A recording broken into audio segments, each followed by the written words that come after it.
لا هەرجێکم بینەرانی گەلی کوردستان سڵایمەتان لەبێ خۆشحاڵمەم ئێوارەیە بەرنامەی گەرما و گەرمتان پێشکەش دەکەم. ئەمڕۆ بۆ سێم جار لە دوای ڕۆژی پێنجشەممە و شەممە و ئەم ڕۆژ یەکشەممە کۆبوونەوەی ئەنجومەنی نوێنەرانی عراق نەیانتوانی لەناو کۆبوونەوەکەدا ڕێژەی یاسایی تاو بکەن بۆ متمانەدان با کابینەکەی محەممەد تۆفیق عەلاوی کە ماوەی مانگێکە ڕاست پێرداوە بۆ دروستکردنی کابینەیەکی وزاری لە عێراقدا. سبەینێ وەکو دواوادە بۆ عەلاوی خۆشی چونکە مانگەکەی بەسەر تێدەپەڕێ دیاری کراوە بۆی کە متمانە بدرێتە ئەو کابینەی کە ئامادەیە. ئەمەش لە کاتێکدایە تا ئێستا کورد و سونە بە تەواوەتی یەکلا نەبوونەتەوە ئایا چۆن بەشداری لەم کابینەیەدا دەکەن و داواکاریەکانیان جێبەجێ ئەکرێ یاخود نا. بەهەرحاڵ قسە لەسەر ئەوە دەکەین کە کابینەکەی دواخراوە بۆ سبەینێ بزانێکین چی ڕوئەدا سبەینێ لە عێراقدا. بەڕێز هاوڕێ تۆفیق وەکو مافناز لە ئەستۆدیۆ لەگەڵمدایە، هەروها بەڕێز محمود خۆشناو چاودێری سیاسی لە ئەستۆدیۆکانی هەولێر لەگەڵمدان بەخێر بێن بۆ گەرما و گەرم. بەڕێز هاوڕێ لای جەنابتۆ دەست پێ دەکەم، چۆن مامەڵە لەگەڵ ئەم دۆخەدا دەکرێت؟ کابینێکی حکوومەت ئامادەیە کە دەنگی پێ بدرێت بەڵام پەرلەمان کۆ نابێتەوە یان ڕێژی یاسایی تاو ناکە. بەڵێ ئێمە لە بەردەم دوو قەیرانین، قەیرانیشان بە پلەی نایب قەیرانێکی سیاسیە، دومیان قەیرانێکی دەستوریە. ئەگەر لە دومیانەوە دەست پێ بکەین بە ژێرەی دەستور لە دوای ئەوەی کە سەرۆکوەزیرانی پێشوو بە ئیرادەی خۆی دەستی لە کار کێشایەوە ماوەیەکی دیاریکراو هەیە بۆ سەرۆک کۆمار کە کەسێکی کە ڕابسپێرێ بە پێکهێنانی کابینەیەکی تازە. بەڵام وەکو بینیمان بەهۆی ئەوەی کە لایەنە سیاسیەکان ڕێنەکەوتن لەسەر پەسەندکردنی ناوێک بۆیە سەرۆک کۆمار نەیتوانی لەو ماوە دەستوری کە هەیە هیچ کەسێک ڕابسپێرێ و عێراق کەوتە بۆ شایی دەستوریەوە. دوای تێپەڕبوونی ماوەی دەستوری دیاریکراو بۆ ئەوەی کە کەسێک بکرێ بە کاندید بۆ پێکهێنانی حکوومەت، محەممەد تۆفیق عەلاوی دۆزرایە وەکو کاندیدیشی هاوبەش کە هەموو لایەنە سیاسەکان لەسەری ڕێکەوتن و لەسەر ئەو بنەمایە سەرۆک کۆمار کاندیدی کرد بۆ پێکهێنانی کابینەی وزاری. لە دوای ئەوەی کە کاندید کرا مشتومڕ پیا بوو. مشتومڕەکە دوو جۆرن. جۆری یەکەم سەرۆشی پەرلەمان کە لە هەمان کاتا سەرۆشی کوتلەیەکی هاوپەیمانی سوننەکانی عێراقا ڕایگەیان کە ئەوە ڕێکەوتنی نیشتیمانی لەسەر نەکراوە، بەڵکو زیاتر دڵخواز و کاندیدی خودی سەرۆک کۆمار خۆیەتی. دواتە سەرۆکایەتی کۆمار بەیاننامەی دەرکرد وەڵامی یایەوە کە لە کاتی دیاریکردن و کاندیدکردنیە سەرۆشی پەرلەمانیش ئاگای لێبووە و تەنانەت لەوێش بووە. ئەوەی کە پەیوەندی بە کوردیشەوەیە دووبارە تووشی کێشە بوو بەهۆی ئەوەی کە سەرۆکوەزیرانی ڕاستپێررا و ئەڵێ من ڕەچاوی تەوافقی نیشتیمانی شیعە و سونە و کوردەکەم، بەڵام ناهێڵم نە حیزبە شیعیەکان کاندیدی شیعی دیاری بکەن، نە سونەکان کاندیدی سونە دیاری بکەن، نە کوردەکانیش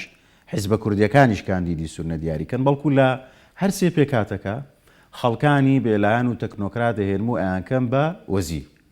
لە ڕاستیە شیعەکان بەشێکی زۆریان بە تایبەتی موقتەدە سەدر کە خۆی بە خاوەنی شەقامی تووڕێی عێراق زانێ پێی وایە ئەمە وەڵامدانەوەی تووڕێی و ناڕەزایەکانی شەقامی عێراقا و پشگیری ئەم ڕایەکە، بەڵام بە پێچەوانەوە کورد و سونە بە پلەیەکی سەرەشی دژی ئەم ڕایەن و هەندێکیش لە شیعەکان بە هەمان شێوە دژی ئەم بۆچوونن. ئەوەی کە هەیە ئێستا بێ سبەینە دواوادەیەتی کە لە ڕووی دەستوریەوە لە ماوەی دیاریکراوی خۆیان کە ماوەی 30 ڕۆژە کابینەکەی پەسەندکە، بەڵام دیاردەیەک ڕوویاوە کە لە دەستوری عێراقا باز نەکراوە. لە دەستوری عێراقا ئاڵێگە لەو ماوەیە کابینەکە چۆ بەردەم پەرلەمان و پەرلەمان متمانی پێنەیە، ئەوە ئەو سەرۆکوەزیران بەختی کۆتایی پێ دوابێ سەرۆک کۆمار لە 15 ڕۆژە دیسانەوە کەسێکی تر ڕابسپێرێ. بەڵام ئەوەی کە ئیبینین پەرلەمان نیسابی نییە کە ئەمان لە دەستورە باز نەکراوە. شارەزایانی بواری دەستوری دوو لێگانەوەی بۆکەن. یەکەمیان ئەڵەن مادەم نیساب نییە کەواتە ئەمە بە شێوەیەشی ناڕاستەخۆ پیشاندانی ئەوەیە کە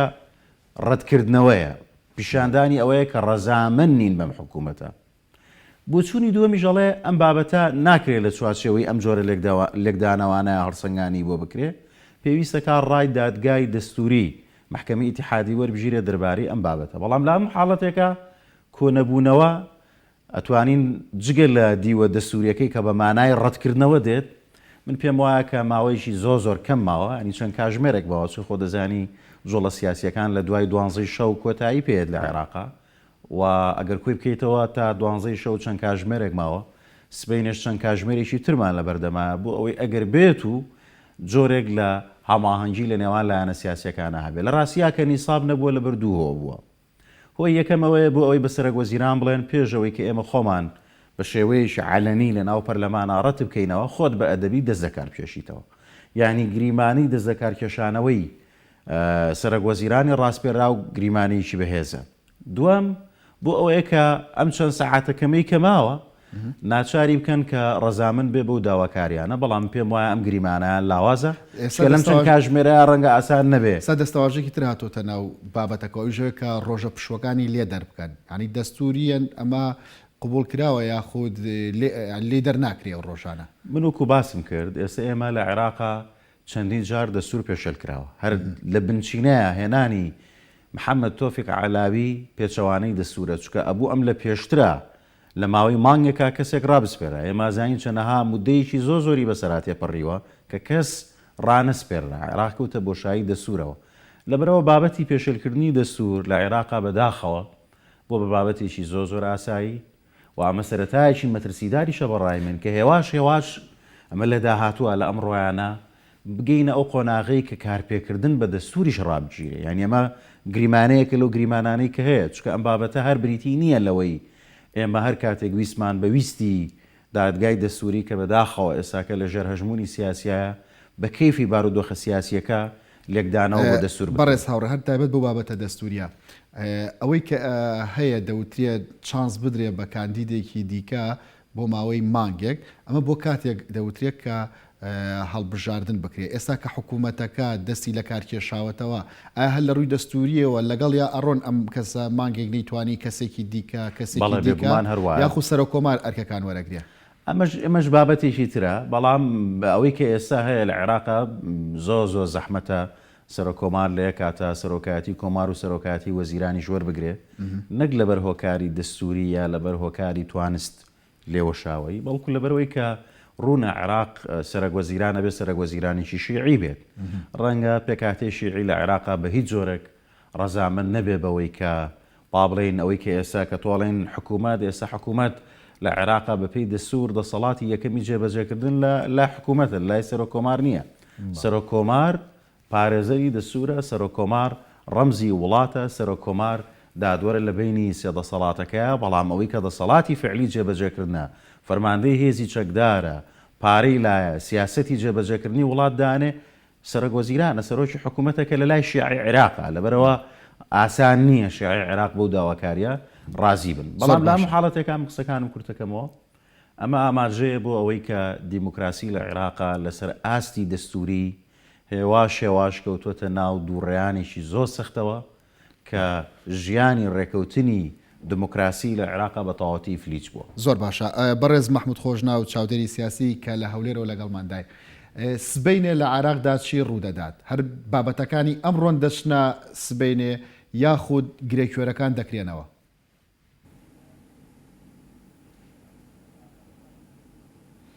سڵاو لە بەڕێزت و لە میوانە عەزیزەکەت و بینەرانی خۆشەویست سەرەتا بەر لەوەی بچینە بەیانی چل ڕوودەدا لە کافتریای ئەنجومەنی نوێنەران یان لە ژوورەکانی سەرکردە شیعەواڵەکان کە بە تایبەتی ئەو پێنج کوت لە شیعەکەی کە بریتین لە سائیرون بەدر سەنەد صادقون ئەو کوتلانەی کە قەراری شیعە لەناو ئەو کوتلانە بەڕێوە دەچێ بیر لەوە بکەینەوە بەشێک لەو من مانۆرە سیاسی کە گروپێک لەناو هێزە شیعەکانی عێراق بەڕێوەی دەبە بۆ ئەوەیە لە پاش دوو قۆناغی سەرەکی کە یەکەچیان کۆتایی هاتنی شەڕی داعشە و قۆناغی دووەم نەمانی مهندس و سولەیمانیە لە بیرمان نەچێ ینی ئەمە عێراق ویستێک هەیە لە ناو گروپە شیعەکان سەرەتا لە نوێری مالکیەوە دەستی پێکرد و ئێستاکە لە پاش ئەو دوو قۆناغی کە باسم کرد ویستێکی تر هەیە بەرەو حکوومەتی زۆری نەبڕۆن ینی ئەوە یەک لە بنەما سەرچەکانی ئەو مانۆرە سیاسەیە کە بەشێک لەوەی دەبە پێم وایە لەو قۆناغا مقتەدە سەدر و سائیرون ئەو ئەرکەی پێسپێردرایە کە بەو ئاراستەیەدا بڕۆ بۆیە من پێم وایە ینی بەشێک لەو ململانەی ناو هێزە سیاسە شیعەکان و لەمان کات سەرپەرشتی ئەو گروپە شیعانە و لا هێزە لە شیعانە کە دەیانەوێت بە کۆدەنجی بیانەوێ حکوومەتی زۆرینە دروستکەن لە هەمان کات ململانێکی سەخت لە نیواناندایە لێ بینێتەوە لێرە هێزە کوردەکان و هێزە سونەکان لانە سیاسی کوردستانەکان ویست و داواکاریان جیاوازە لەگەڵ لانە سیاسی سونەکان لەوەیە درک بەوە بکەن کە لە قۆناغی ڕابردوو هێزەکانی عێراق ئەو هێزانی کە حکمی عێراقیان کردیە لە پاش بەتایبەتی لە پاش پەسەندکردنی دەستور لە 2005 تا ئێستا کەوتونەتە ژێر هەڕەشەی نەمان و کوشتن و ڕفاندن بەڵام ئێستا کە هەمان ئەوە دووبارە دەبێتەوە پێم وایە لە دیدارە تەلەڤیزیۆنەکەی مقتەدە سەدر لە قەناتی شەرقیە باشترین پەیام بوو لە ئەوان کە ئەگەر بەو ئاراستەیەدا نەڕۆن ئەوان دەتوان ئێستا کە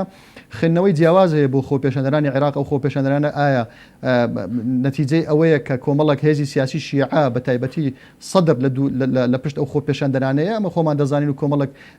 کۆمەڵێک ئاماژە هەن و کۆمەڵێک ینی شتیش هەن لەبەرەوەی کە سەدر سەرپەرشتی دەکرد و لە ڕابردووش بە دەرکەوت کە مقتەدە سەدر بەشێکی زۆری خۆپێشەندەران بە ئاراستەی فشار خستن بەسەر هێزلانە سیاسیەکان بۆ تێپەڕانی ئەو ویستە کە مقتەدە سەدر دەیەوێت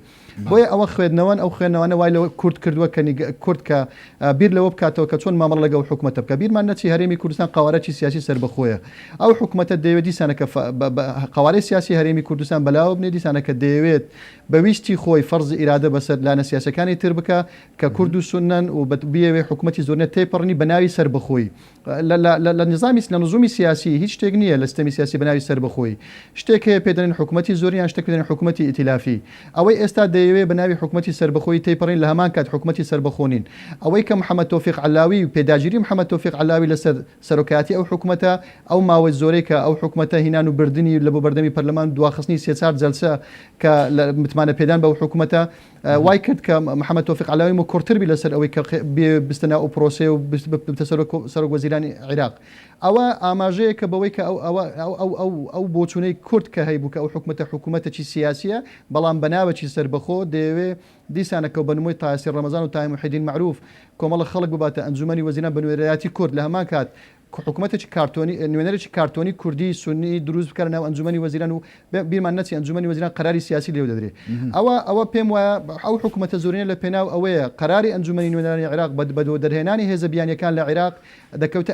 ینی پاش ئەوەی ئەو ئەنجومەنی نوێنەرانە کە ئەو قەراری دەرکردیا لەمە دووە حکومەتی نوێی عێراق مولزەم دەبی بەجێبەجێکردنی ئەو قەرارەیان نا بۆیە ئەو مانورە سیاسی کە ئەوان بەڕێوەی دەبن بۆ ئەوەیە ئەو بڕیاری ئەنجومەنی نوێنەرانی عێراق لە حکومەتی داهاتوو بکەوێتە ژێرکێف و زۆرینەی بڕیارەکانی ئەو حکومەتە بۆیە نانەوێت هیچ اتفاقی سیاسی لەگەڵ کورد لەگەڵ سونە پێشوەخت بەر تێپەڕاندنی ئەو حکومەتە هیچ ڕێکەوتنەی سیاسی بکەن تا مولزەم نەبن بە کۆمەڵک ڕێکار بۆیە بۆچوونی کورد و سونە جیاوازە لەسەر ئەو بابەتە بۆ کۆمەڵک شت هەن کە کۆمەڵک فاکتەر هەن کە ئەو فاکتەرانە ئەوان ڕێگرن لە بەردەم ئەوەی کورد و سونە و شیعە بگەنە ڕێکەوتنێک لەسەر شخصیەتی محەممەد تۆفیق علاوی محەممەد تۆفیق علاوی بالمناسبە محەممەد تۆفیق علاوی کابرایەکە سیاسیە و ئێمە دەزانین و سەرۆک کۆماریش دەزانی کە ئەو لە بەردەم جەنابی سەرۆک کۆمار سێ ناو هەبوون ئەو سێناوە لە دەرئەنجامی بەرز مەحبوونەوە لە نیوان فتح و قسە لەسەر ئێستاواتە هادی عامری و مقتەدە سەدر بەناوەکی تر بەڵێ ئەنی سبەی نییە ڕۆژێکی ئاساییە بێ بۆ عێراق وەکو دەمەوێت بگەم ئەوەی کە بەیانی چوو ڕۆدەدا مەبەستم ئەوەیە بەڵێ ئەوانە پێویستە باسکەین چکە لە ڕواڵەت کۆمەڵە قسە باز دەکرێت لە کەناڵەکان لە ئەعلام کۆمەڵک شت باز دەکرێت کە عێراق ئەو حکومەتی عێراقی حکومەتێکی سەربەخۆیە دەوێت کۆمەڵک پەیامی سەربەخۆی و حکومەتێکی سەربەخۆی دوور لە تەحەزوب دوور لە بەشبەشێنی سیاسی بەڕێوەبە لە ئەسڵا وانییە لۆیە ئەو تەسویقا پێویستە ڕاست بکرێتەوە بۆیە بەیانی و دوو بەیانیش ئەمە پێم وایە ئەوڕۆ سەعات 12 شەو کۆتایی بە تەکلیفەکەی بەو بۆچوونە دەستوریە کە کۆتایی بە تەکلیفەکەی تۆفیق علاوی دێت بە ئەوەی کە یەکی مانگ تەکلیف کرایە ئەو مانگە 29 ئەو ڕۆ یەکی مانگە 30 ڕۆژ بە پێی مادەی 76 دەستور کە 30 ڕۆژ مۆڵەتە بەردەم تۆفیق علاوی بۆچوونەکەیە کە ئەو لە 28 مانگەوە پرۆگرامی حکوومەتەکە و کابینەکەی تەسلیمی ئەنجومەنی نوێنەران کردی و ئەرکەکە کە تۆتە ئەستۆی ئەنجومەنی نوێنەران هەموو ئەو فاکتەرانە وامان بیرەکە ئەوڕۆ 12 شەو وەکو ئەوڕۆ حەلبوسی لە کۆبوونی ئەنجومەنی نوێنەران باسی کرد کە بەیانی کۆتاوادەی دەستوریە بۆ حکوومەتەکەی تۆفیق علاوی ئەمە پێم وایە لایەنێکی سیاسی لە ناو لایەنە سیاسی شیعەکان حەز بەوە دەکات تۆفیق علاوی متمانە بەدەستنێری لە ئەنجومەنی وەزیران بە تایبەتی فتح چکەم پێی وایە دیسانەکە سەدر دەیەوێت کۆنتترۆلی ئەنجومەنی وەزیران بکە بۆیە کورد و سونە و سەدر و دەوڵەتی یاساش ینی لەناو ئەو کۆربەندێدا کە نایەوێت حکوومەتی تۆفیق علاوی تێپەڕێندرێ ئێمە پێمان وایە بەیانی بی دوو بەیانی بی سێ بەیانی هەر بۆ چوونەک بی بەر لەوەی پرسیار لە محکەمەی اتحادی بکرێت لەسەر ئایا دەستوریەتی 30 ڕۆژەکە یان ئەوە تا حکوومەتی تۆفیق علاوی بەردەوام دەبی ئەمن پێم وایە کورد و سونە ناگەنە هیچ ڕێککەوتنێک لەگەڵ تۆفیق علاوی چکە بین نیوان تۆفیق علاوی ویستی تۆفیق علاوی ویستی ئەوانەی کە لە پشت تۆفیق علاوین زۆر لەوە دوورترە کە کورد و سونە داوای دەکەن لە حکوومەتی عێراق ئەو شەراکەتەی کە لە ناو حکوومەتی عێراقدا هەیە لەو ڕوانگەیەوە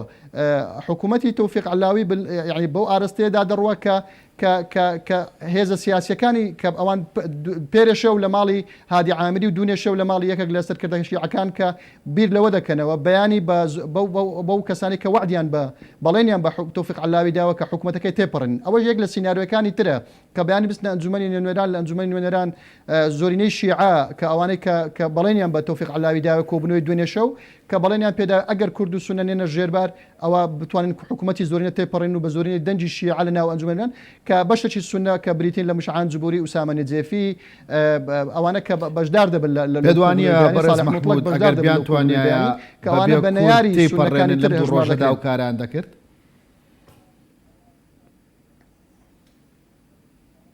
لە ڕووی ینی ئەوان ئەتوانن ینی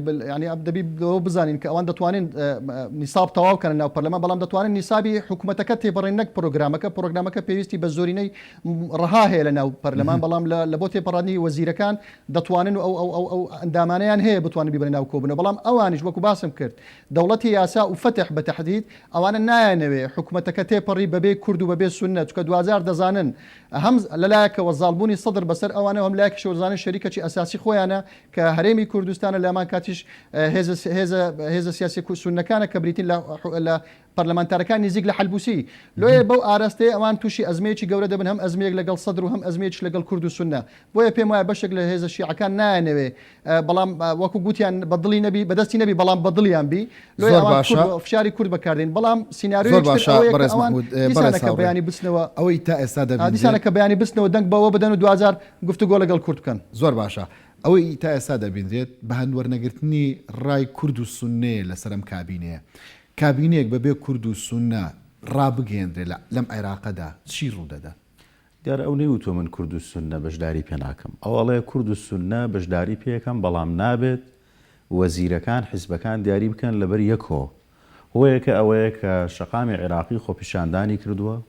زیاتر لە 1000 کەس شەهید بووە دەیان 1000 کەس زیاتر لە 20,000 کەس برینار بوون ئەو ئەڵێ من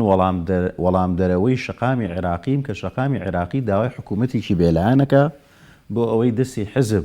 لە ناو حکوومەتان نەهێڵ یعنی ئەمە بۆ چوونی محەممەد تۆفیق علاویە کە پێی وایە ئەو حکوومەتەکەی حکوومەتێکی ڕاگوزەرە تەمەنی لە ساڵێ زیاتر تێ ناپەڕێ و بێ زەمینە ساز بکا بۆ ئەنجامدانی هەڵبژاردننی پێشوەخت لایەنەکانی ترکە کورد و سونەن پیان وایە ئەمە دیوێشی ڕاستە دیوێشی تری ئەبێ بە پێشینەیەک ئەبێ بە عورفێک ئەگەرەمە پەیڕەو بکرێت لە کابینەکانی داهاتوو تریش بە ناوی حکوومەتی تەکنۆکرات شەراکەتی ڕاستەقینە نامێنێت بۆچی لەبەرەوەی کورد و سونە لە عێراقە کەمینەن لە بەرامبەر پێکاتی شیعی عێراقا بە تایبەتر ئەتوانم بڵێم هەستیاری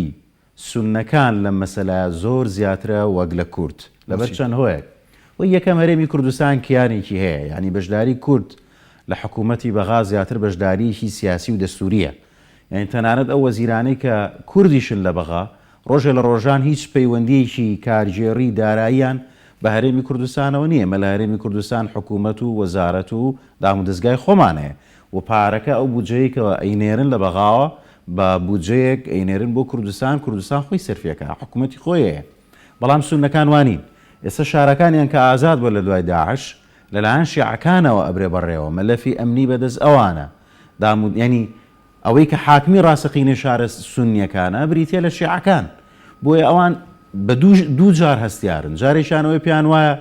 چەند کەسانیشی سونە بێنن کە دواتر لە ژێرە ببن بە بەرژەوەندی حکوومەتی شیعی و جارێکی تریش ئەو زوڵمەی کە هیانە لەسەریان زیاتر ببێ بۆیە بینی ئەتوانم بڵام ئێستا سەرۆشی پەرلەمان حەلبوسی جنگاوەری هوەریە کاڵم جنگاوەری هوەریە مەبەستم چییە؟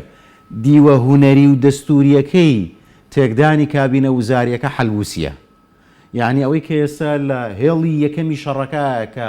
تەنانەت ئەو کاتێک پێویستە کە دانیشتنیشی نائاسایی لە پەرلەمانە ڕێک بخرێ بە پێی دەستور سەرۆک کۆمارەتوانێ سەرۆک پەرلەمانەتوانێ بەڵام حەلبوسی ڕاگەیانکە و ناتوانێ چەند ڕۆژێک ئەو بابەتەی دواخست دواتر کۆبوونەوە کرا دیسان جاریشی تر شەشەی ساز کرد یعنی ئەوەی کە ئێستا لە بارە هوەریەکەی ئەڵێم کە ئەو سەرۆشی پەرلەمانە جگە لە دیوە سیاسیەکەی کە تاکیێتوانێ وابێت ئێستا کۆتایی پێاتەوە بە باوەڕی من شەڕەکە مەبەستم شەڕەکە یان تا ئێستاواژەیەکی عەرەبی هەیە گەر بیکەین بە کوردی ئەتوانین بڵێین محەممەد تۆفیق علاوی ئێستا بەشێکە لە ڕابردوو ینی بابەتەکە تەنها بابەتی وەختە چونکە لە دوای ئەو ڕووداوانەی کە لە عێراق ڕوویە لە دوای کوشتنی ژەنەراڵ سولەیمانی ئەمڕۆکە بڕیاری سیاسی غروری سیاسی شیعە لە عێراقا هەمان ئەو غرورەی پێشوو نییە کە بە لوودبەرزی بە تاقی تەنیا خۆی ئەو گریمانەیە ئەو بەختە تاقی بکاتەوە کە بەس خۆی حکوومەت پێک بێنێ ئەمە خاڵێکی تر شیعەکان بەدەست کەسێکەوە ناڵێنن کە ناوی مقتەدە سەدرە یعنی دیاردەی سەدر لە عێراقا دیاردەیەکی نائاساییە سەدر سیاسیەکی ڕادیکاڵی پراگمەتیزمی تەنانەت هەڵسوکەوتەکانی لە هەڵسوکەوتی شێتێکی سیاسیە چێ ڕۆژێک بە ئۆتۆمۆبیلێکی هۆندای $19,000 لە ناو شقامەکانایە و وەک سیاسیە کە نوێنەرایەتی هەژار و عەرەبانەچی و برسی و هەژارەکانی وڵاتەکەیەکە تۆزێکی تر بە فڕۆکەیشی پرایڤێت جێت بایی من نرخەکەی بە دیاریکراوی نازانم بای زیاتر لە $50 ملیۆن وەکو یەشێک لە پاشای وڵاتە هەرە دەوڵەمەنەکانی دنیا هەڵسوکەوتەکە لەلایەکی ترەوە باسیەواکە کە بێ میلیشیان نەمێنێت چەک بە دەست دەوڵەتەوە بێ بەڵام ئەو خۆی سوپای هەیە و میلیشیای هەیە لەلایەک باسی ئەواکە کە ئەبێ حیزبەکان دەوریان لە حکوومەتان نەمێنێ بەڵام بە سەدان بەڕێوەبەری گشتی سەفیر وەکیل وەزیر سەر بە ڕەوتی سەدرە یعنی ئەم بابەتی کە ئێبینی ڕۆژێک ئەو جەنگاوەری شەقامە ڕۆژێک دێت گاڵتە بە شەقامی عێراقیەکە ئاڵەیتر جنێو بە خۆپیشاندەرانە ئێمە لەم چاوپێکەوتنی کۆتایی مقتەدە سەدرا بینیمان کە کەسێک گەبینین کە وەکو بارانی بەهار وایە لەپڕ لێزمەیە گەبینی لەپڕ گشتیان نامێنێت ئەمێ لەسەر کێشەی کورد لە ئەم کابینێدا قسە بکەین کێشەی کورد تەنها ئەوەیە کە وەزیرێکی حیزبی دانەندرێ لە کاتێکدا تۆ خۆ ڕوونەکردەوە کە کیانی هەرێمی کوردستان جیاوازە لە بەشداری سونە لە عێراقدا بەشدارێکی شکلی و دەستوریە ئەنی کێشەی کورد تەنها ئەوەیە کە وەزیرەکان تەکنۆکرات بن کورد بۆچی کورد لەوە کۆی کردوێتەوە کورد دەڵێ من کیانێکم هەیە ناوی هەرێمی کوردستانە ئەبێ نوێنەری ڕاستەقینەی هەرێمی کوردستان خۆی دیاری بکات چکە لە ڕابردووشام ئەزمونە تاقی کراوەتەوە بە تایبەتی لەگە شیعە لەگە سونە ببوورە کۆمەڵە خەڵکیان هێنابوو بە حساب وەزیری سونی بەڵام دوایی هەستیان پێکرد کە ئەمانە نەک بۆ سونە ئیش ناکەن بەڵکو بەشێک بوون بە تایبەتیمە لە کابینەکەی نوری مالیشی ئەم شتەما زۆر بینی ینی هێواشێواژەوانی کە بە حساب لەسەر پشکی سونە ڕۆیشت بوون کە دیفاع لە بەرژەوەندیەکانی سونەی عێراق بکەن بەڵام هەرەمیان بەشێکی زۆریان دواتە هەر چونە ناو کوتلەی حزبی داعوا و بوون بە هەڵسوڕاوی سیاسی نوری مالیشی بۆیە کوردە ترسەیە جاریشی تر من لە نێوانی دوو کەوانەیە جاشایەتی سیاسی جاریشی تر پێیان نەبێتەوە لە ڕابردووە ئەمە ئەزمون کراوە سەدام حسین خەڵکی هێنا ئەمە کووردە ئەمە وەزیری تەندروستی عێراقە بەڵام هیچ کەسێکی کورد پەیوانە بوو ئەو کەسە کوردەکە وەزیری تەندروستی عێراقە نوێنەرایەتی کوردەکە بەڵکو ئەو کوردێکی بەعسیە و لە چاوی خەڵکی کوردستانە خەڵشێکی خۆفرۆش و ناپاکە کورد دەیەوێت جارێکی تر نەکەوێتەوە ژێرباری ئەوەی کە بە ناوی ئەوە خەڵکانێکی بۆ بکەن بە نوێنەری خۆی کە کورد بە نوێنەری خۆی ناسانێت بەڵام من تێبینیشی تریشم هەیە بەڕاستی بەڕای من حەقی وابوو سەرکردایەتی کورد جۆرێک لە با بڵین هەماهەنگی یا ئەوەی کە ئاڵێن نەرمونیانی مەرونەتێکی بنوانە بە چ شێوەیەک مەرونەتەکە ئەوەیە کە شەقامی عێراقیش بەڕاستی ئێزگار تووڕە و بێزارە ئێمە لە هەرێمی کوردستان زۆر ئاگامان لەو بێزاری و ناڕەزایی و تووڕێی شەقامی عێراقی نییە ئێمە دابڕاوی ئەبوو سەرکردایەتی کوردیشبایی ئەوە هەماهەنگ بێ لەو ڕۆ کە بۆ هەر پۆستێک ژمارە کاندید پێشکەش بکە یعنی بۆ نمونە با بڵێن وەزیری کوشت و کاڵ 5 کاندیدت هەبێ کە خەڵکانێک بن لە ڕووی پسپۆڕی لە ڕووی لێوەشاوی پسپۆڕ بن لێوەشاوە بن خەڵکانێکی تەکنۆکرات بن بەڵام لەلایەن سەرکردایەتی سیاسی کوردەوە هەڵببژێرن بۆ ئەوەی سەرک وەزیرانیش بای ئەوە دەستی کراوە بێ کە لێوەشاوە لە بینی ئەو 5 کەسە هەڵببژێرێ نەگەوەی کە تۆ بە دیاریکراوی پێ بڵێت ئەمە ناوی منە ئەم ناوەم بۆ بکەی بە وەزیر ڕەنگە ئێستا ئەم مەسەلەیە لە شەقامی عێراقیە ئاڵۆزیشی بەڕاستی تێکەوت پێ بەڵام وەکو مەبدە کورد ئامادە نییە خەڵکانێکی تر وەزیری بۆ دیاری بکە کە ئەم دیاری نەکردووە و ئەم پرەنسیپە بە هیچ شێوەیە قبول ناکرێت زۆر باشە ناوبڕێکی کورد وەرەگرین و گفتوگۆکەمان بەردەوام دەبێت لەگەڵماندا بمێنەوە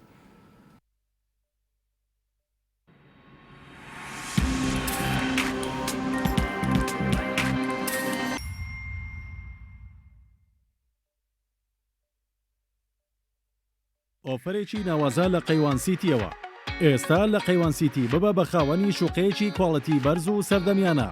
پەلا بکە و سوودمەند بە لە ئۆفەری کڕینی شوقە بە قیستی 6 ساڵ. ڕوبەری شوقەکان 180 مەتر دووجایە. پێکاتوە لە 3 ژووری نووسن، ژووری میوان و نان خواردن، 2 موشتەمەلات، گەنجینە، مەطباخ، 3 باڵکۆن کە بەسەر دیمەنی جوانی شاری سلێمانی داڕوان.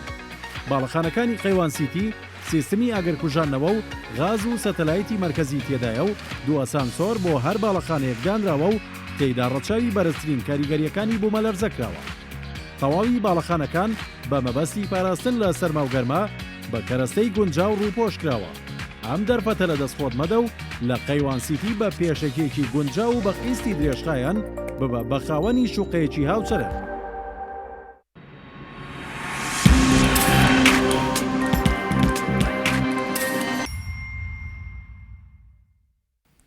جارێکتر سلااوان لەبێت بەڕێز مححمود کێشەی کورد لە عراقدا وەزیرێکی تەکنۆکراتە یاخود کێشەی کورد لەوە گەورەتر و فراوانتر ئەبێت تەماشا بکرێت ئەوەی تا ئێستا لە میدیاکان و سیاسەکان دەبینرێت و دەبیسترێت زیاتر کۆکردنەوەیەتی لە بابەتی دانانی وەزیری تەکنۆکراتێک کە لە دەرەوەی حیزبە سیاسەکانی کوردستان بێت.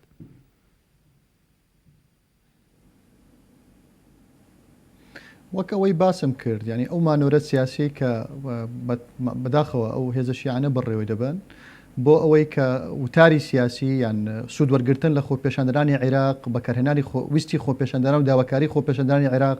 بەوەی عێراق کە بەرەو حکوومەتێکی سربەخۆی تەکنۆقرات بڕێوە ببن بەڵام لە هەمان کات ئەوە لە بنەڕەت ئەسڵ و ئەساسی نییە و نەیانتوانێت ئەو حکوومەتە بەو شێوە دامەزرێنن ئەوەی ئەوان دەیانەوێت سوودوەرگرتن لەو حکوومەتە سوودوەرگرتن لە خۆپێشاندان سوودوەرگرتن لە داواکاری خۆپێشاندەران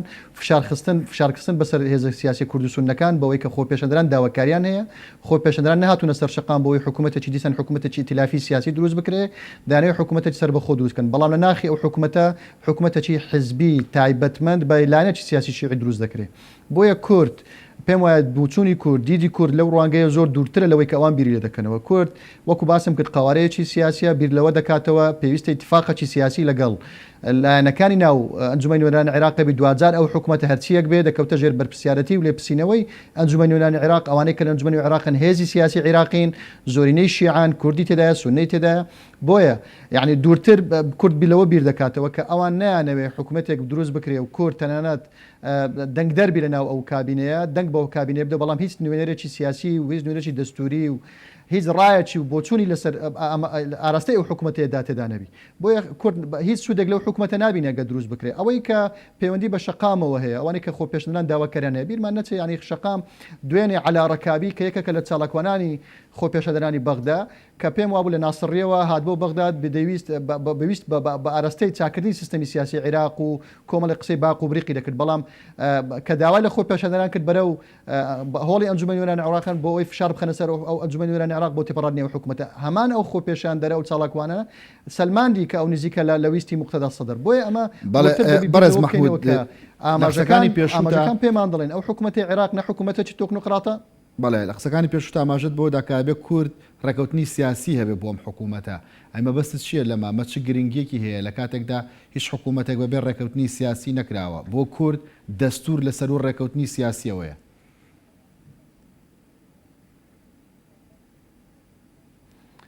دەستور وەکو باسمان کرد ینی دەستور بخۆی ینی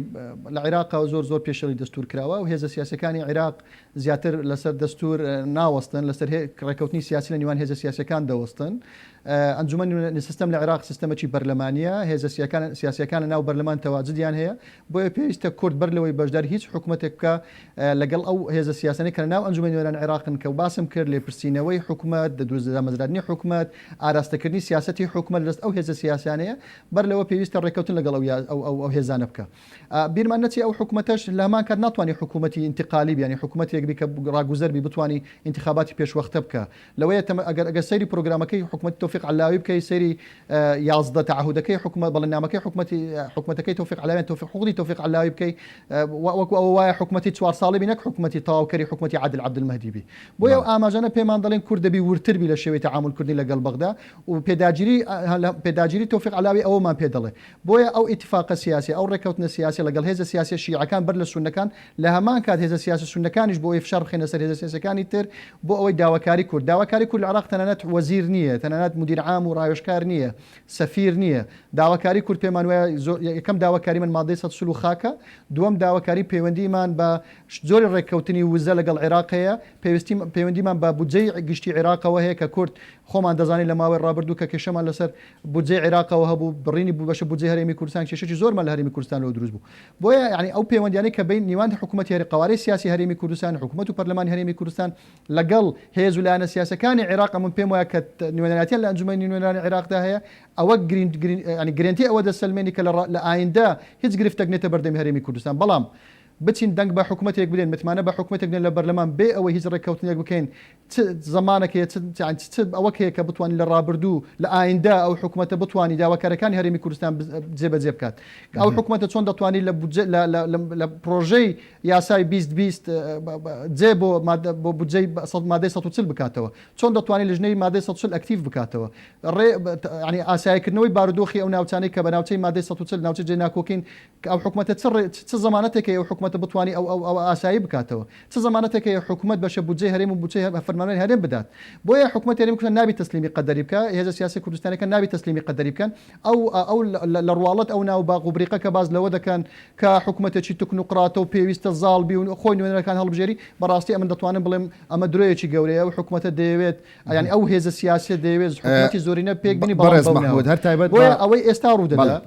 تایبەت بە ڕووداوەکانی سبەینە علاوی شکستی هێنا و کۆتایی هات یاخود چانسی پێ ئەدرێتەوە کە بەردەوام بێت تا و کاتی حکوومەتەکەی پێک دەهێنێت و ڕێکی خات بە هەر پاساوێک بێت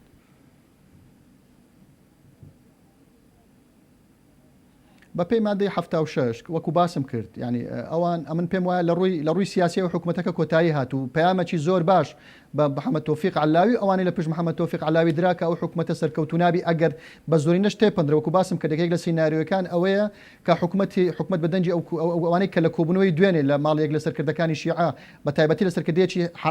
کوتلەی صادقون کۆبوونەوە کە بەڵێنیان بەوەدا کە حکوومەتەکە ئەگەر کورد و سونە نێناو حکوومەتە تێپەڕێندرێ ئەگەر ئەو سینناریۆی جێبەجێ بە تاکید ئەو حکوومەتە سەرکەوتو نابێ ئەوەی دووەم سینناریۆی دووەم ئەوەیە کە ئەو حکوومەتە بەڕاستی دەبی ئەنجومەی نوێران و میاماوە دەستوریەکەی تاوا بێ ئاکی سەرۆک کۆمارە کە کەسایەتیشکە ڕاست بدێت ئەوە ماوەی مشتومڕە لە نێوان یاساناسان و لە نێوان هێزە سیاسەکان پێم وایە محکەمەی اتحادی کە دەبێتە فاصل لە بینی ئەوە کە ئەو دەتوانانی قەرار لەسەر ئەوە بدە ئایا پێویستە سەرۆک کۆمار کەسایەتیکە ڕاستپێری لە ماوەی 15 ڕۆژە و بەردیسانەکە بە هەمان 30 ڕۆژ حکوومەتێک پێشکەش بکە و بێتەوە بەردەمی ئەنجومەی نوێنەران یان ئەوە تا حکوومەتەکە سەرۆک کۆمار ئەو حکوومەتە بەڕێ بڵام ئەوەی مادەی هەشتاویەکی دەستور کە سەرۆک کۆمار بەدیری سەرۆک وەزێنێ بۆ ماوەی 30 ڕۆژ تا انتخاباتی پێشوەختە دەکەی ئەوی شتێکی محاڵە یعنی جێبەجێ ناکرێت لەبەرەوەی بە نەسی قانونەکە دەرێ عند خلوی المنصب یعنی بەتاڵبوونی ئەو منصبەش بەتاڵ نەبووە عادل عەبدولمەهدی ماوە حکوومەتی تەصریف ئەعمال هەرچەندە عادل عەبدولمەهدی ڕاگەیاند کە دوی مانگ تەواو لە حکوومەتەکە دەکشێتەوە ئەمن پێم وایە حیراکێکی یعنی جوڵەیەکی سیاسی گەورە لە ناو گروپە شیعەکان هەیە ئەم شەو لەدایک دەبێ ئەو جوڵە سیاسیە کە ئەوان دەتوانن بە ئارەستەیەک دابڕن چکە ئێستا لە بەردەمی سونە و کوردیش کە خۆیان دانیان بە خۆیان گرتووە تەماشای دیمەنەکە دەکەن ئێستا تۆپەکە لەناو ینی تۆپەکە لە ناو هێزە سیاسە شیعەکانە ئەو شۆ لەدایک دەبێ پێم وایە ئەو بۆچوونە هێزە سیاسە شیعەکانیش بەشێکیان وەکو باسم کرد نانەوێت تۆفیق علاوی سەرکەوتوو بێ لەو حکوومەتە بەڕێز محمود خۆشنا و چاودێری سیاسی سوپاس کە تۆ تا ئێستا لەگەڵماندا بووی لەگەڵ بەڕێز هاوڕێ بەردەوام دەبین ئەم هەموو ڕاستپارنە بە شوێ دەگا سبەینێ ئەگەر محەممەد تۆفیق علاوی شکستی هەناو نەیتوانی کابینەکە ڕابگەندرێ کەسێکی دیکە دێت ئەم کەسەش ماوەی مانگێکی پێویستە جارێکی دیکە نەیتوانی کابینە پێک بێنێت ینی ئەمە چی ئەبێت چی ڕوو ئەدا بۆم عێراقا بێگومان پێشبینیکردنیەوەی چی ڕۆیە ئێژگار ئاڵۆزە بەڵامەوەی هەیە هەموو لایەک لەو ڕاستێتەیەگەن کە ئێستا عێراق لە بارودۆخیش ئاڵۆزایە وان بارودۆخە ئاڵۆزی کە تێکەوتووە دەرەنجامی ئەو قەیرانە قوڵانەیە کە دەوڵەتی دیموکراسی لە عێراقا شکستی هێناوە بەڵکو لە پەنای دموکراسی و لە پەنای سیستەمی پارلەمانی و دەستورە بریتە لە دروستکردنی دەوڵەتی تر لە ناو دەوڵەتە ئێستا دەیان دەوڵەت لە ناو دەوڵەتە هەن هەر حیزبە بۆ خۆی هێزی چەکداری خۆی هەیە لیژنەی ئابووری خۆی هەیە دەستگای هەواڵگری خۆی هەیە سژنی خۆی هەیە هەر بۆ نمونە مقتەدە سەدر لە چەند مانگی ڕابردووە لە چوارچێوەی هەڵمەتی بەرەنگاربوونەوەی گەندەڵیە چەند هەڵسوڕاوێکی حیزبەکەی خۆی بە تۆمەتی گەندەڵی دەستگیر کرد و سژنی کردن لە بارەگای حیزبی خۆیە کە بێگومان لە هیچ شوێنێکی دنیا شتیوانە تەنانەت دەگەر کەسێک تۆمەتبار بێ بە گەندەڵیە بێ و کەسە ڕاپێکی دادگا بکرێ و ئەبێ لە چوارچێوەی دام و دەستگای دادوەری دەوڵەت هابێ کەواتە عێراق بەڕاستی لە ناو قێرانیشی قوڵایە و ئەوەی کە پەیوەندی هەیە بە سینارۆکان لە دوو سینارۆ تێناپەڕێ یاخود جارێکی تر کەسێکی کە ڕاستپێرێ بە پێکێنانی کابینەیەشی تازە یاخود جاریشی تر چاپۆشیەکەن لە پێشێلکردنی دەستور دەرفەتێکی ترێنەوە بە محەممەد تۆفیق علاوی کە تەنەزول بکە بۆ کورد و سونە بۆ ئەوەی کە حکوومەتەکە پێک بێنێ کە بە باوەڕی من بیرکردنەوەی محەممەد تۆفیق علاوی و ئەوانەی ئەندازیاری هێنانی علاوین کە خۆی بینێتەوە لە ڕاوتی سەدر هەرگیز بەو داوای ڕازی نابن چکە ئەوان ئاەوێت ئەم بابەتە وەکو بابەتێکی بانگەشەی هەڵبژاردن تەماشاکەن ئەوانە زان کە هەڵبژاردننی پێشوەخت نزیکە هەموو ئەمانە مانۆڕن بۆ ئەوەی کە چێ شەقامی عێراقی بێتەوە شەقامی تووڕای ئەتوانم بڵێم بازرگانیکردن بۆ خەڵکەی کە لەسەر شەقامە و ئەو خەڵکە کە بێکارە و برسیە بە تایبەتی کە ئێستا بینین ڕێژەی هەژاری لە شارەکانی باشووری عێراق تا ئەندازیشی زۆر بەرز بۆتەوە منەوە وەکو گریمانەیە گەبیرم هەروە گریمانیشی تری دەسووری کە باسە کرێ بریتە لەوەی کە چکە ئێستا مقتەدە سەدر هێواش ئەمڕۆکە خەڵکی لە شارەکانی باشووری عێراقەوە هێنا بۆ گۆڕەپانی تەحریل لە بەغا بۆی کە خۆپیشاندانی ملیۆنی ساس بکە قەڵباڵغێکی گەورەی دەست پێ کردووە بۆی بەمە کوت لە سیاسیەکان بترسیان ناچاریان لەم زمانی کۆرۆنایە بەڵێ جارێکی تر ئەما بێتە هۆی ئەوەیە گەر ئەم فشارە سەرکەوتوو بێت بە باوەڕی من سەرۆکاتی پەرلەمان خۆی هەڵەوەشێنێتەوە پەرلەمان خۆی هەڵەوەشێنێتەوە ئەو کاتە سەرۆک کۆمار بە ناچاری ئەرکەکانی سەرۆکوەزیرانی ژەگرێتە دەست و بێ هەڵبژاردننی پێشوەخت بکرێت زۆر جار باس لەم دەسەواژەیەکێک کە سەرۆک کۆمار هەردوو ئەرکەکە جێبەجێکە هەم سەرۆک کۆماری هەم سەرۆکوەزیران دەوترێت ئەمە پلانێکی شیعەکانە بۆ ئەو کاتێک کە سەرۆک کۆمار هەردوو ئەرکەکەی بەدەستەوە بوو تا کاتی هەڵبژاردننی پێشوەختە لێ بیکەنە ئەمری واقع کە سیستمی حکومڕانی لە عێراقدا بکەنە سەرۆکایەتی ئەمە ئەگەرێکی نزیکە بێت بە پێچەوانەوە منۆکو لە سەرەتا باسم کە شیعەکان زۆر بێزارن لەوەی کە سەرۆک کۆمار لە هەمان کاتا سەرۆکوەزیرانیش بێت بۆ دوای هەڵبژاردننی پێشوەختیش ناتوانن لەبەرەوەی کە سیستەمی سیاسی عێراق دەستور دیاری کردووە سیستەمی پەرلەمانی لە دەستورا دیاری کراوە ئەگەر بیانن سیستەمەکە بکەن بە سیستەمی سەرۆکایەتی دوو ئەگەرە یا بێ کارپێکردن بە دەستور ڕابگرن و حکمی عورفی ئەعلان بکەن ئەو کاتە بە کەیفی خۆیان چیان بێ بیکەن یاخود دەبێت دەستور هەموارکەن کە ئەوە ئەگەریشی قورسە من ئەوانە هەمی بە ئەگەری قورسە بینم ئەوانەی کە ئەگەری واقعین بریتین لەو ئەگەرەی کە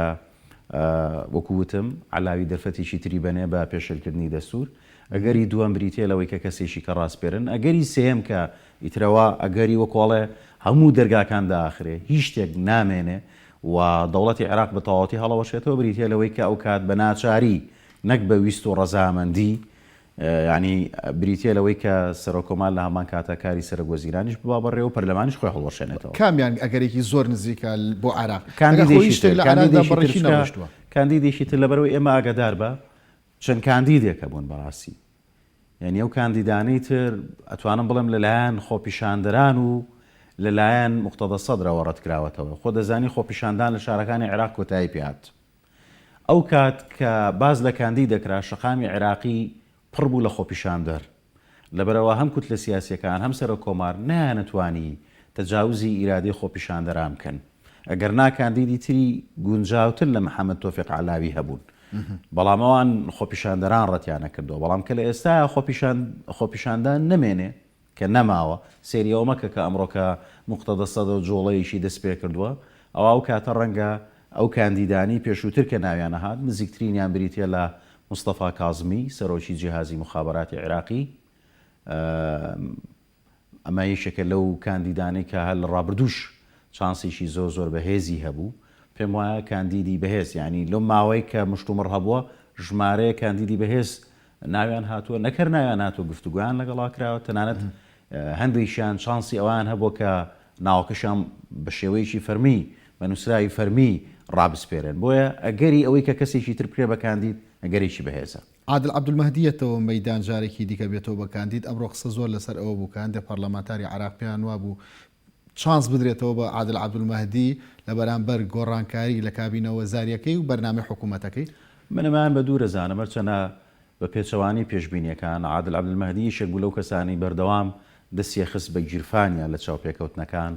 تەحەدای ڕۆژنامەوان و ڕایگشتێ کردەی ود من پلەپاوە پۆستم بەلاوە گرنگ نییە کاغەزی دەست دەکارکێشانەوەم هەمیشە لە ناو گیرفان مایە هەر کاتێ بمەوێت دەست دەکارە شێشمەوە هیچ پلەپاوە پۆستێکم بەلاوە گرنگ نییە بەڵام وەکو بینیمان کە ئەو ماوە دوور و درێژە خۆپیشاندانێکی زۆر ڕوویا و بە هیچ جۆرە ئامادە نەبوو دەستبەرداری پۆستەکەی بێوە لە دوای ئەوەی کە فشارێکی گەورەی ڕوبەڕووبەوە بە ناچاری نەک بەویستی خۆی تەنانەت لەو کاتی کە دەستیشی لە کارکێشایەوە جۆڵەیەکی دیبلۆماسی کرد کە هاو بۆ کوردستان لەگەڵ پێکاتی سونە قسەی کرد لەگەڵ شیعە قسەی کرد کە جارێکی تر دەرفەتی بنەوە بارودۆخەکە تۆزێ هێمن بۆتەوە بۆ ئەوەی کە ببێتەوە بە سەرۆکوەزیران واتە لەلایەن خودی سەرۆکوەزیرانی دەست لە کارکێشاوە ئەو ئارەزووە هەیە بۆمانەوە بەڵام ئەوەی کە پەیوەندی هەیە بە شەقامی عێراقی کە مقتەدە سەدر ئێستا نوێنەرایەتیەکە یعنی ئەوەی کە هەیە ئێستا سەیریەکەن عادل عەبدولمەهدی وەکو کەسێک تەماشاکەن کە دەستی بە خوێن سوور بووە بەڵکو بە با بڵین بە پیاوکوژی خۆپیشاندەرەکان تەماشاکرێ هەرچەندە لە ڕاستیە ئەوەی کە خۆپیشاندەرانی کوشتووە ئەو گروپە میلیشیانن کە لە شارەکانی عێراقا پەرشۆڵاو بوونەتەوە و لە دەرەوەی فشار و لە دەرەوەی دیسپلینی سەرۆکوەزیرانان یعنی ڕەنگە هیچ کەسێکی خۆپیشاندەر لەلایەن عادل عەبدولمەهدیەوە نەکوشرابێت ئەتوانین بڵێن عادل عەبدولمەهدی قوربانیەکە لەناو ئەم ململانیانەیە بەڵام ئارەزووی عادل عەبدولمەهدی خۆی بۆمانەوە لە دەسەڵات چەندین جار دووپاتی کردوێتەوە و ئارەزووی هەیە بەڵام بە باوەڕی من چانسیشی لاوازە بەڕێز هاوڕێ لە قسەکانتەوە زۆربەی کەسەکانی جوان زۆر باز لە کەساتی مقتەدا سەدر دەکەن مقتەدا سەدر لە کاتێکدا پێکێنەری حکوومەتە لە هەمان کاتدا شەقا مەجوڵێنێ ئەبێتە ئۆپۆزیسیۆن ینی ئەم دوو حاڵەتە بۆ مقتەدا سەدر چۆن دەبین ینی پێ دوایە تا سەر ئەمەی بۆ بڕوات ئەگەر تۆ دیقەت بێ دێسە هێواش هێواش سحری مقتەدا سەدر لە بەردەم ڕایگشتیا بەتاڵە بێتەوە بەشێکی زۆر لە خۆپیشاندەران کە پێشووتر مقتەدان وەکو ڕابەرێکی خۆیان ناویان نابوو شۆڕشی خۆپیشاندەران وەکو ڕابەرێک سریانە کرد لە دوای ئەو چاوپێکەوتنی کە کردی کە چەندەها دەستەواژەی تەشیر و سوکایەتی بەرامبەر بە خۆپیشاندەران بەکارێنا سوکایەتی پێکردن گاڵتەی پێکردن و تەنانەت لە هەندێک شاری باشووری عێراق لە نەجەف و ئەوانە ئەو خەڵکانی کە پیانەوتن کڵاوشینەکان کە هێزی چەکگاری ئەو بوون لە ناو خۆپیشاندەرانە بەڵام بە جلوبەرجی مەدەنیەوە کە بە حساب ئەمانە پارێزگاریەکەن بۆی هێزە ئەمنیەکان پەلاماری خۆپیشاندەرانەیەن پێچەوانە کۆتەوە زۆر عەزیتی خۆپیشاندەریاندا و خۆپیشاندەریان کوشت و سەدان خەڵکیان برینار کرد ئەگەر دیقەت بی لە ناو تۆڕە کۆمەڵاتیەکان و هۆیەکانی گەیاندنی ئینتەرنێت سەدان چالاگوانە بینیت کە لە خۆپیشاندەران کە پێشووتر بە شانوباڵی سەدرا هەڵیانە ئێستا بینین کە وەکو کەسێکی دووڕوو و وەکو سیاسیەکی ئینتیهازی تەماشایەکەن منەمێ باسی شتێ بکەم شیعەکانی عێراقاڵم شیعەکانی عێراق مەبەستم کوت لە سیاسیەکانە زۆر مەبەستیانە کە سحری لە ڕاستیە سحری مقتەدا بەتاڵ بکەنەوە یعنی ئەگەر بێت و کێشەی کورد و سونە نەبووە ڕەنگە هەر شیعەکانی عێراق حەزیانەکە هەر حکوومەتێکی زۆرینە بە پشتیوانی و بە متمانەی سەدر دروست بێ بۆ ئەوەی کە پیشانی شەقامی عێراقی بن بڵێن ئەوە داواکاریەکەی مقتەدا ئەوە حکوومەتەکەی و لە دوای چەند مانگێک ئەو حکوومەتە بکەوێتە بەردەم ناڕزایی خەڵک و سحری هەڵبژاردننی مقتەدا سەدر بەتاڵ بکەنەوە پێدوانیە سەحری هێزی شیعەکان لە ئێستادا مقتەدایە مقتەدایان لێ بکەیتەوە لەوانەیەکو کورد و سونە پارچە پارچە بن و پەرتەوازە بن نانەخێر ئێمە ئازانی کە ئێستا لە عێراقا ئێستا بەپێی ئەو هەڵبژاردنەی کە کراوە ڕاستە مقتەدا سەدر وەکو ژماری کورسی هێناوە بەڵام ئێمە زاین کە کوتلەکانی و تریش کوتلەی بەهێزن یعنی ئەگەر ئێمە بە ژمارە قسە بکەین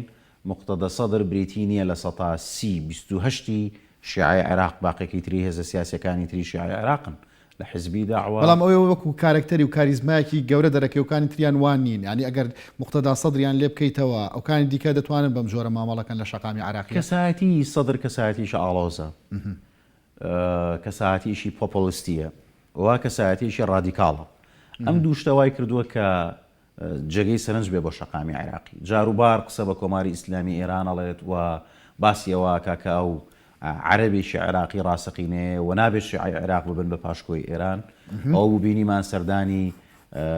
وڵاتی سعودیەی کرد کە سعودیە ئێستا پایتەختی سونەی عێراقە و سعودیە لە ململانەیەکی گەورەیە لەگەڵ کۆماری ئیسلامی ئێرانی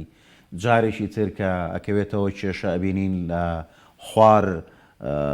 عالی خامنەئیەوە دانیشتووە یان کەساتیشە ئاڵۆزە ڕۆژێک شیعەیە ڕۆژێک سوننێ ڕۆژێک وەکو بۆم باس کردی بە قەمەرەیەکی هۆنداوە باوکی هەژاران و چەساوەکانە ڕۆژێکی تر جەنگاوەرە ڕۆژێکی تر ئاشتی خواسە شقامی عێراقی ئێستا شقامیشی بێسەروبەرە من داوای لێبرد نەکەم ناچارم دەسەواژەیە بەکاربێنم ئەوانەی کە زۆر دڵیان خۆشە بە پیشگیریکردنی ئەو شتەی پێڵێن خۆپیشاندەرانی شقامی عێراقی نە ڤۆڵتێری تایە نە مۆنتیسکۆی تایە بەڵکو کەسێکە هاتۆتە شقامەکەەوە نعلێکی لە پێیا بە تراکسودێکەوە هاتووە خۆشی نازانێڵێکی لەلایەک باسی گەندەڵیەکە لەلایەکی تر ڕسمی مقتەدای هەڵواسیوە ینی ئێستا بارودۆخی شقامی عێراقی و کۆمەلگای عێراقی ئەوەنە ئاڵۆز بووە کە ڕەنگە دەیان ناوەندی توێژینەوە لە بواری کۆمەڵاسی و دەروونزانی هەتا لە کەسایەتی ئاڵۆزی ئێستای عێراقی تێبگا هیچ کاتێک بەقەدەر ئەمڕۆ کەسایەتی عێراق کەسایەتیشی دووڕوو هەڵوەشاو و بێسەروبەر نییە بەڕێز هاوڕێ تۆفیق مافنا سوپاس کە لەگەڵمان بووین ناسپاس سوپاس بۆش خواتان لەگەڵ